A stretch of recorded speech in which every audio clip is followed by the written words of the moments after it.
Welcome to Aging on the Suncoast. I'm Catherine Bursch, your host today. I'm the outreach manager for the Area Agency on Aging of Pasco-Pinellas, sometimes called AAAPP.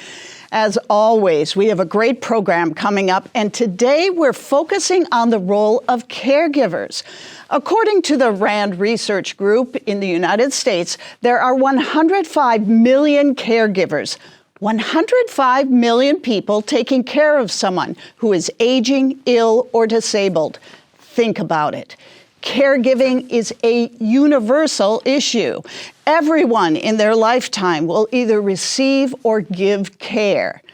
Here's the story of just one local family experiencing the joys and, yes, also the stress of caregiving. Outside this Clearwater home, the ramps give a hint of what's inside. He's been getting up like this for years, right, you? Nothing is fast. Nothing is easy. A daily routine. It's been that way for Eugene Travis ever since he was 19 and going too fast. Eugene was hurt in 1979 in a car accident. Smashing his car and damaging his brain. And he hasn't walked since. Now 66, Eugene spent decades in and out of various brain treatment centers and institutions. But in 2018, Eugene's sister, Terry Glessner, quit her job and brought him home. And there we are. The move saved Terry and her mother the drives to Orlando to visit. You know how traffic is going to Orlando. And family is important. He wanted to come home, you know what I mean? You go visit them and, you're leaving them. And now there are no doubts about his care. We thought that he would do better with the family than laying in bed at those facilities, you know. Yui, as his family calls him, spends much of the day watching the flickering images on TV. And he loves wrestling. But for Terry, Yui's care is time-consuming and difficult, even for this former certified nursing assistant. And Eugene, he's total care. He's 24-hour care, you know. Everything from bathing to bowels and everything I have to do. You have to have a good attitude or you'd never make it. The Area Agency on Aging does provide help. Diaper deliveries help stretch the family's budget. When you need the diapers, I'll bring some back. Oh, every little bit helps. You know, when you're taking care of somebody, every little bit helps, and you're grateful.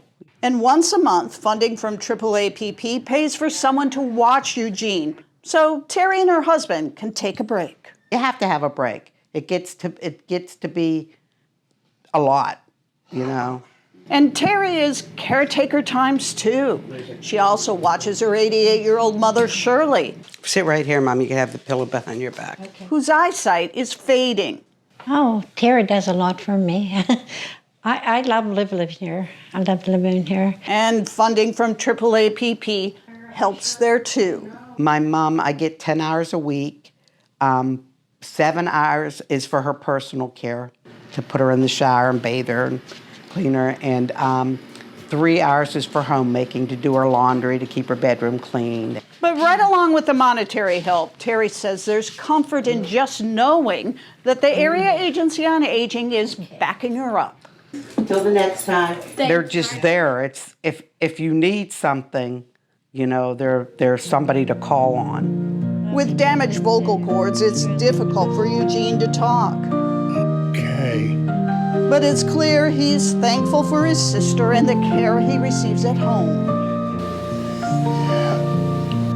Even though nothing is fast and nothing is easy. Yeah. Yeah. Very. Yeah. You can see how caregiving, especially in a family setting, is really 24/7. And fortunately, the Area Agency on Aging does have programs aimed specifically at supporting caregivers. And joining me now is Christine Didion. She's the Director of Programs at AAAPP. Christine, thanks so much for joining me today. Thank you for having me. So, Christine, of course, everyone's situation is unique, but the family we saw in the video, their caregiving stress and challenges really isn't unusual, right? Definitely not. And as we saw in the video, caregiving can be rewarding and very satisfactory for a lot of individuals who are taking care of a loved one in their own home to delay or completely avoid the need to move into an assisted living facility or a nursing facility. And while it can be rewarding, it certainly comes with immense challenges. We have to remember that caregivers are their own person. We see a lot that caregivers are living with their own physical health conditions or a complex medical diagnosis right alongside the person that they're caring for. We also see a lot of financial stressors or worries, as well as just the emotional toll that it can take on a person to care for someone else. We see a lot that caregivers are isolated because they don't have the time, extra time, to not only care for themselves and address maybe a physical health condition or work outside of the home, but they also just don't have time to do things that they enjoy. Wow, I never thought about that isolation factor. You are just so busy. You're not out having coffee with friends. Exactly. You're at home Yes. doing that caregiving. Absolutely. So we heard a little bit about how AAA PP helped Terry Glessner and her situation. Tell us more about the programs that we have that help just kind of bolster that caregiver. Yep. So Terry's family is enrolled in the National Family Caregiver Support Program, which the Area Agency on Aging of Pasco-Pinellas provides directly in both Pasco and Pinellas counties. The main goal of this program is to not only support the senior to live in their own home for as long as possible and as safely as possible, but also support the caregiver and support their ability to continue to provide that care.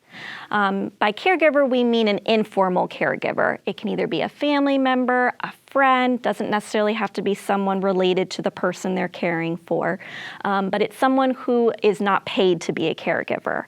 The main service that is available with this program is called respite, and it can be provided in the home or in an adult daycare setting, and it's intended to give the caregiver a break from the constant demand of providing that care for someone, while also making sure that that senior receives assistance, supervision, or the care while the caregiver can go to their own doctor's appointments or just simply do something for themselves or even take a nap.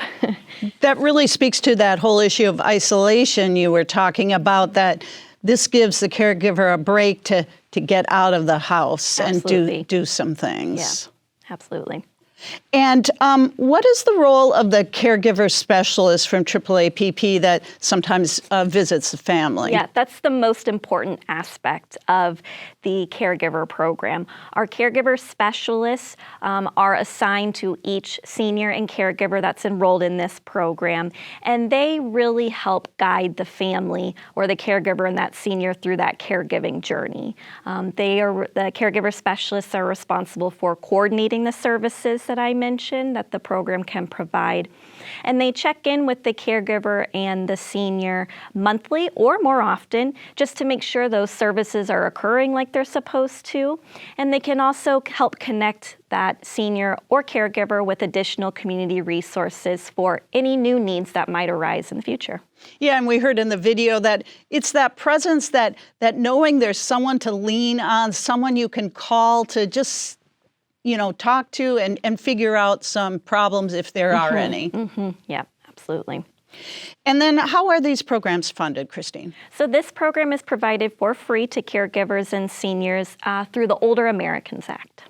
So that's very important that this program is available. So many families find themselves in that situation where you have a loved one, and if you have the resources and the energy, it's best if they can be in the home. Absolutely, but everyone needs a little support, and that's what this program aims to do. Absolutely. And what is the best way for folks interested in this program to find out if any services are available? Seniors or caregivers should certainly reach out to our Elder Helpline for more information and to be screened for eligibility. Thanks for all that great information, Christine. That caregiving is so emotional for families, and they want to do it, and it's nice that we're able to kind of wrap our arms around them as well. Yep, absolutely. Thanks so much for having me. Absolutely. And if you would like to help support the caregiver program serving families right here in our area, go to our website.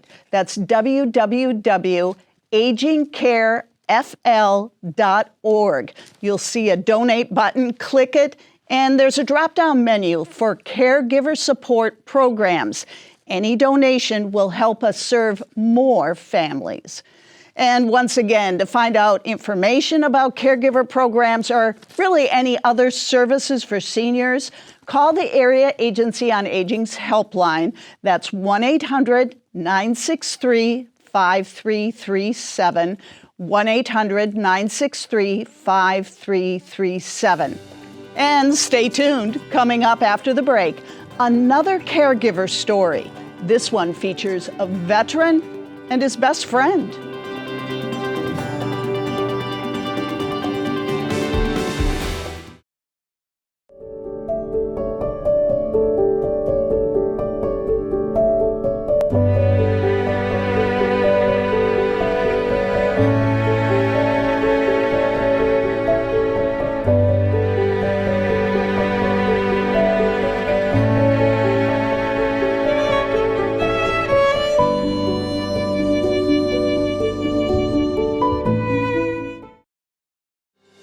Welcome back to Aging on the Suncoast. I'm Catherine Bursch.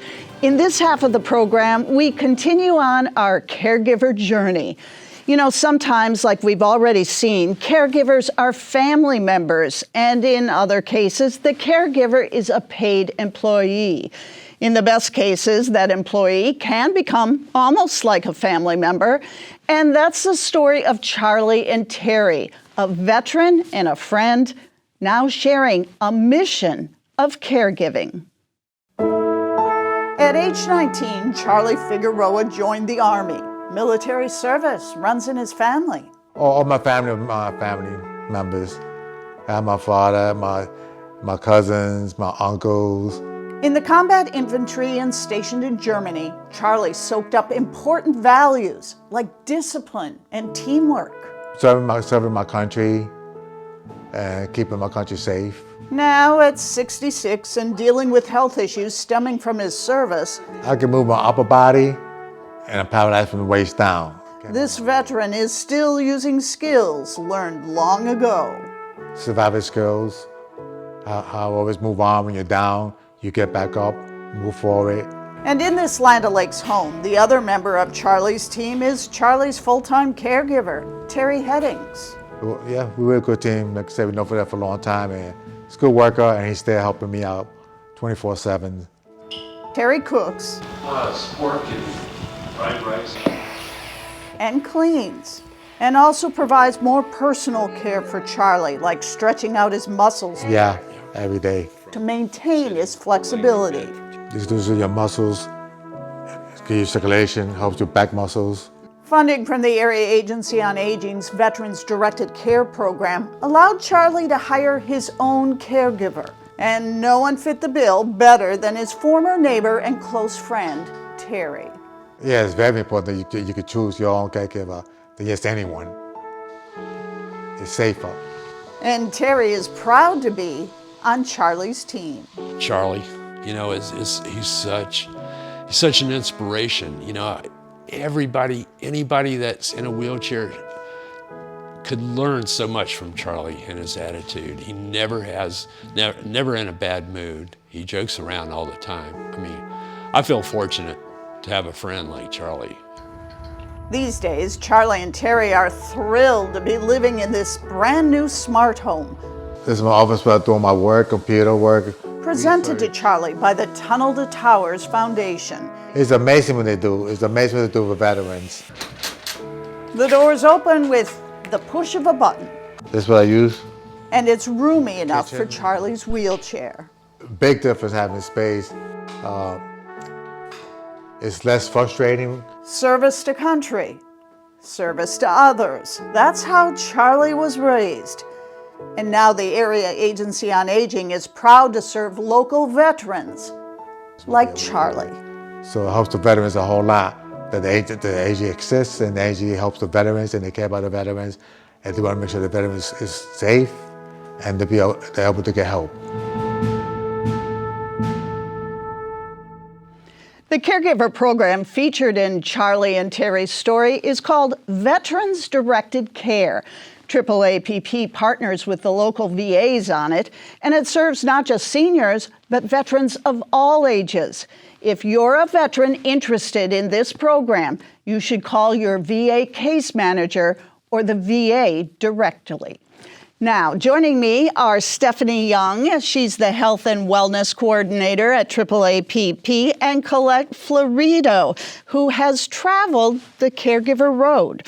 Thanks for joining me today, both of you. Thanks for having us. It's my pleasure. Happy to be here. We're going to continue our discussion on caregiving. First, Stephanie, we've seen the demanding role that caregivers have. And do caregivers have to look after themselves as well? Yeah, I mean, the statistics are out there. We know that caregiver mortality rates are higher for caregivers that experience burden and strain in their relationships. So if they don't take care of themselves, if there's not self-care aspect of it, I mean, then they don't feel like they can care for their actual person either. And so that it's a partnership, between the care person and the caregiver. And they're both such important roles that we have to make sure that we're not just providing care for that person, but they're taking time for themselves in order to serve their needs. We're better caregivers when we take care of ourselves too. Right. If a caregiver is failing and becoming exhausted or crabby for that matter, it doesn't do the person that they're trying to care for any good. No, as and well. their emotions, like the person themselves, especially if they have a dementia-related disease, your frustrations, your emotions will project onto those people as well. So if you're feeling frustrated, then they get more frustrated. And so that relationship can really be strained. And like you said, caregiver burnout happens. Mortality rates are higher. They often... there are statistics that they pass before their person that they're taking care of, and that's a scary thing to think about. That those people that you're caring for might not have someone to help them. And so self-care is important. And Colette, we had a chance to chat earlier. You were the caregiver for your father who had dementia. That can be a tough road. And what kind of challenges did you experience through that? Well, like Stephanie was saying, taking care of yourself is so difficult, but so important. Being the caregiver to my father, who had frontotemporal dementia, that diagnosis came fairly early on, and I was still young. I had just given birth to my second daughter, and I was the sandwich generation. I call it the panini press, because you are absolutely smashed in trying to care for the young lives and then caring for my father. And I think the other challenge is not only are you dealing with the grief, dealing with the loss of this person that I once knew, but I'm also trying to make sure that I can help him the best way I can.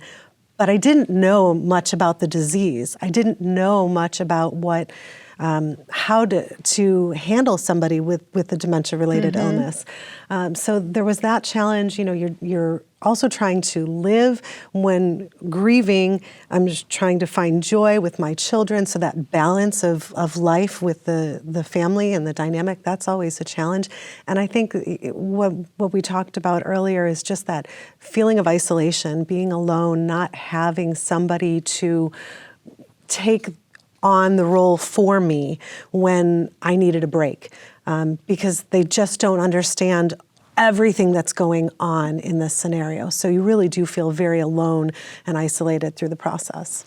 Was it important for you to have your kids to at least have some type of relationship with your father? Absolutely. The girls helped to keep things light. They really brought a smile to his face when they would come in the door.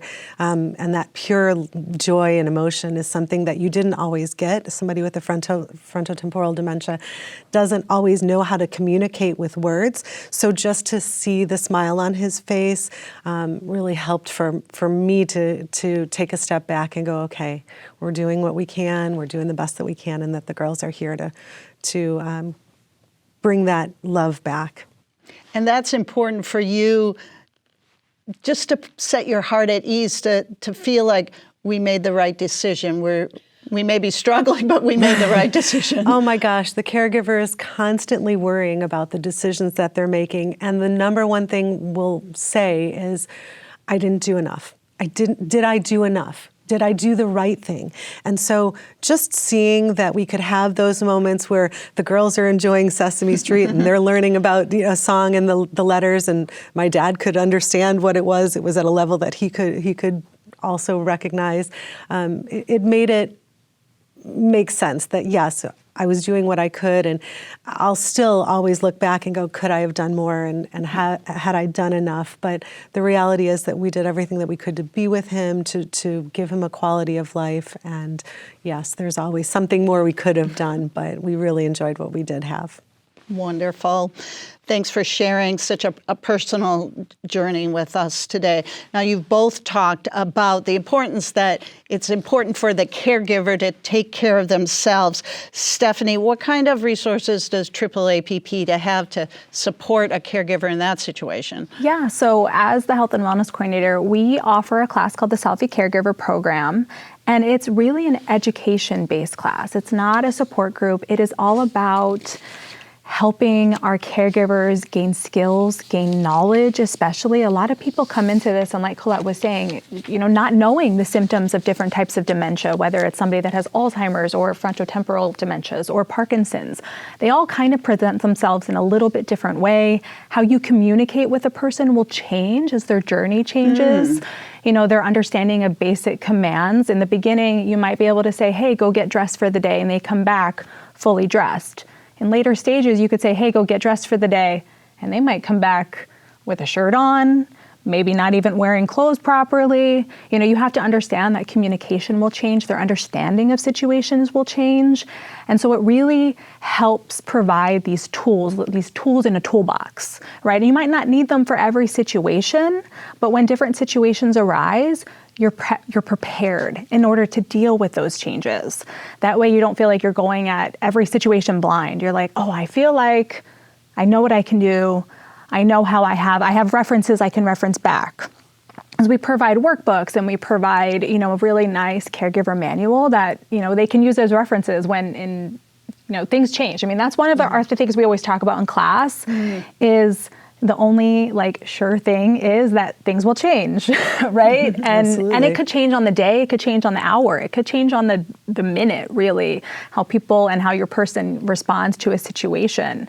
And so being prepared in order to deal with those changes and still be able to find contented involvement between tasks, between the care person and the caregiver, so that both of them are finding joy in an activity and not just feeling like the overwhelming feeling of, a lot of our caregivers feel resentful that they're taking care of people, but they don't feel like they want to feel resentful. It's like there's a guilt between that. And so we really want to give them an opportunity to have those skills. And we're able to do that because of our funding that we get from the Older Americans Act and the government, and through our 3D programs, we can provide these resources free in the community and all over places. We have classes at senior centers. We provide it virtually for those caregivers that feel like they can't leave the house and they can't leave their person because they don't feel safe or they don't feel comfortable leaving them or with someone else. I mean, that's a lot of it, but it's also trying to give them an opportunity to, if you do have to leave the house or you do want to leave the house and leave your person with someone else, these are tools and tricks that you can provide to other people to help in those situations as well. It's all about just preparing them for the future changes and, hoping that they feel a sense of confidence in being a part of that caregiver care person relationship. And Colette, you have since become an instructor for Savvy Caregiver. You said when you started out, you really knew nothing about this. So you can appreciate how a class like this can help. What can people get out of it?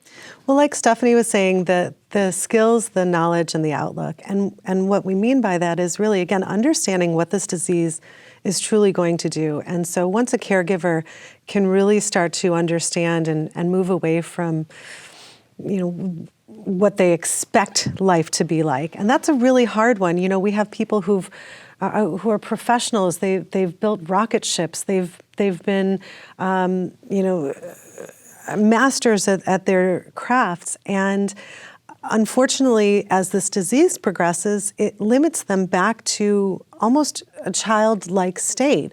And so here, these families are having to make adjustments, and the care person is having to make an adjustment to see the person who they are today and let go of the expectations of what they would like them to be or what they once were.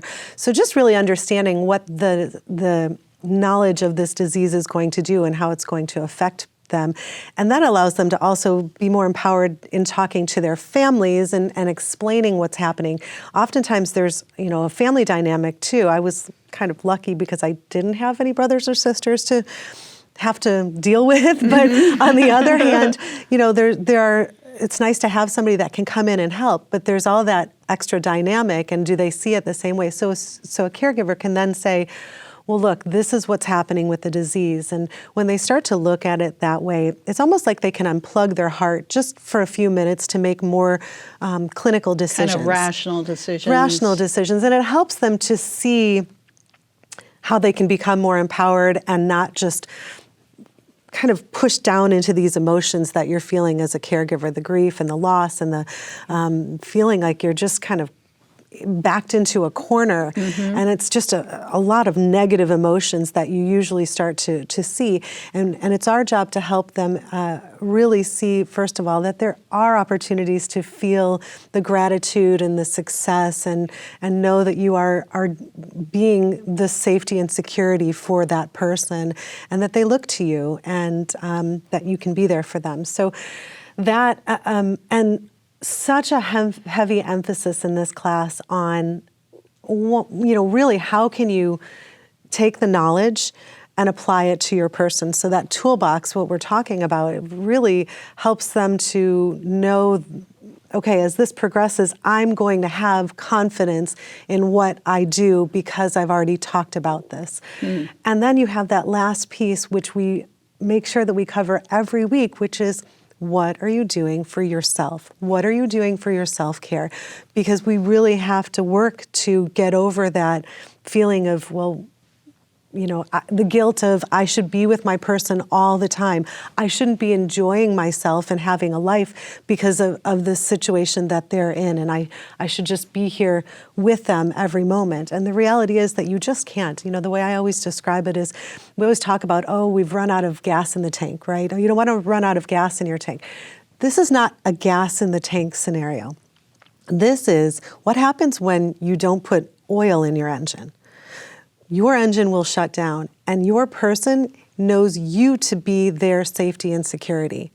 And what happens if you are not there to do that? And once they make that realization that I really need to take care of myself because I'm not able to fire myself from this job, I'm not able to hand it off to someone else, those are the sorts of aha moments. And you can see it in the first class. That's my favorite part. Okay. Just from the very first class, people start to understand. We go through an exercise just to lay out, what roles are you taking on as a caregiver? And we just have a list of things that a caregiver ends up having to do in their job, from the financial pieces to doing laundry and cleaning to medicine management and all of these other pieces, behavioral management and their physical well-being. These are not jobs that anyone interviewed me for. Nobody said, are you sure you're an expert in these things? Right. They just handed them to me and said, this is now part of your job.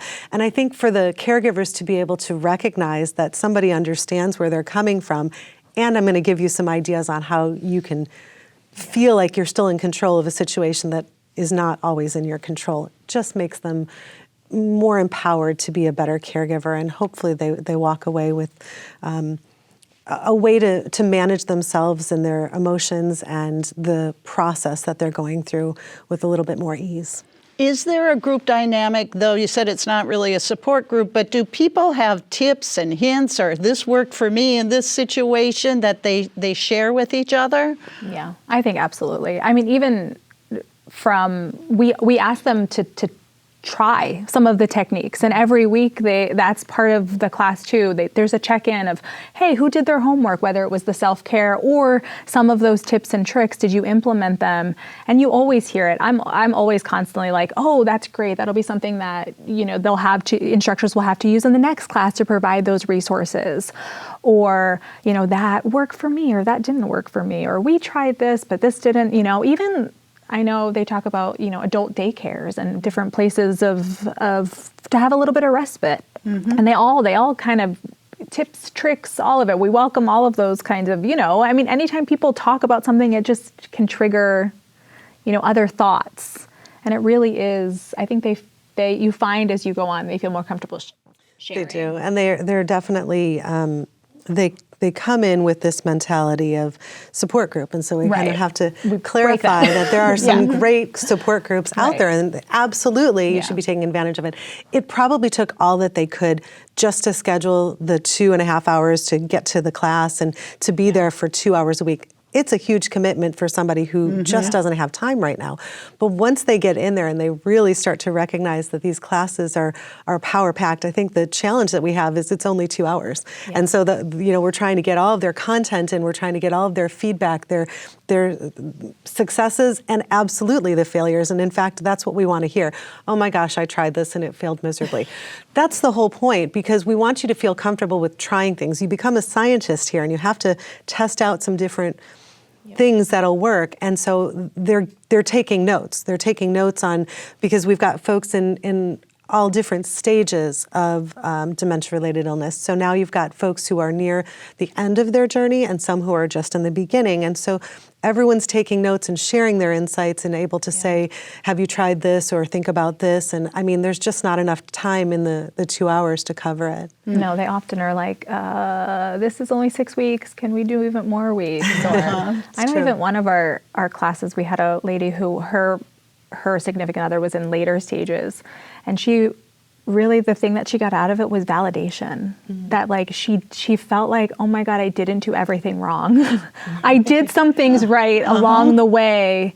And I think that really, and then she was able to provide a lot of insight for those people that were in those earlier stages of like, this is kind of what might happen in the next 5 or 10 years. And that in itself, you know, every week just to hear, it just made her feel a little bit better.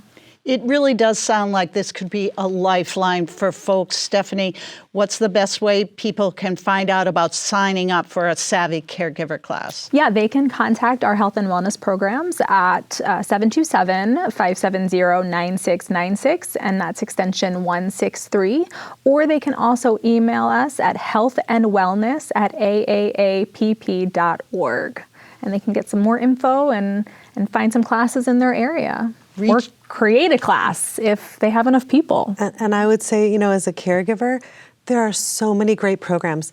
I just didn't know what I didn't know. Yeah. And so as a caregiver, make the first step, call the area agency on aging, find out about the programs, and find out what might be beneficial to you, because there's a lot of great programs out there, but I just didn't even know that they existed or that they would help me. So you've got to make that first step.